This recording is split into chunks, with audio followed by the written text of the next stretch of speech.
Ay, flat. Hmm. Ay, gitalian ra day naguma. Oo. Asa day mo? Dito sa bugtong, maligyan niya ni Monday. Ah, sa bugtong pa niyo dalo layo lagi. Hmm. 23. Yon saon man ninyo kay flat?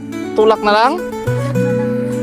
Ha? Tulak na po rin eh. Basig na ihungaw na diri oh. Kasi,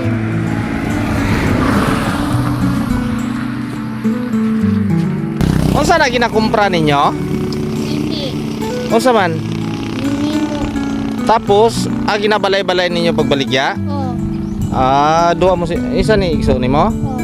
Taga asa day mo? Taga per 4 mo.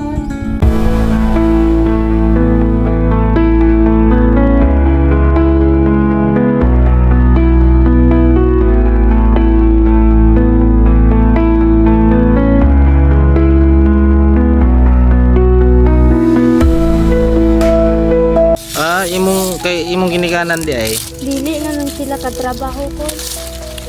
Mama papa nimo. Oo, na naman sila ikuan.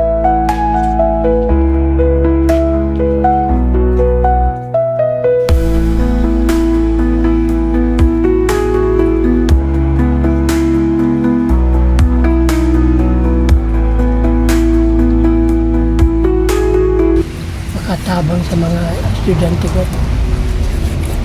Saka takuman na tabang ang silid. Kaya ako na, yung one eye na lang ako. Ah, okay. Ito ang hindi ko na diferensya.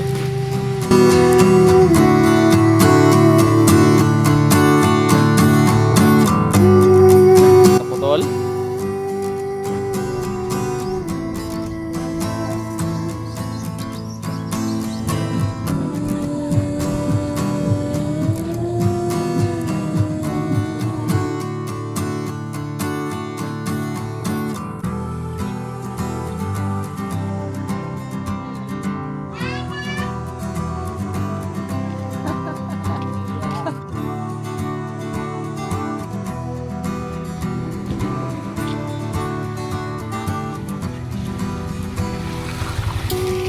Ilang kabok?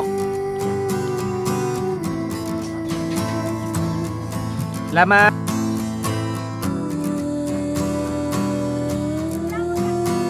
Why?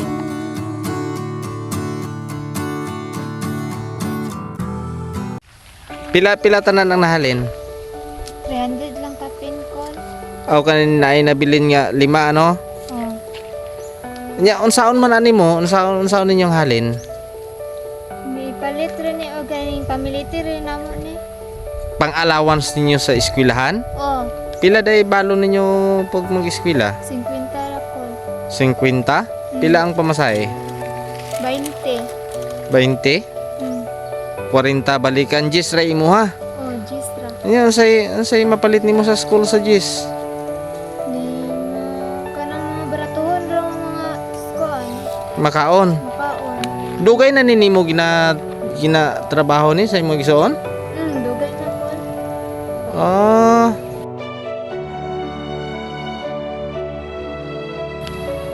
Para sa akong pamilya, padidili ko. Ikaw na lang di ay ang masahan pod. Ang imong papa dili na makatrabaho? Dili na. Ngano man? Nadaot naman din yung mata. Yeah. Carmen. Sa Carmen? Oh, Unsay kuan nimo? Unsay plano nimo pag-graduate?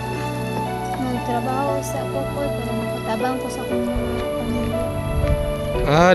Dili di sa kamo college? Dili. Okay. Ngano man?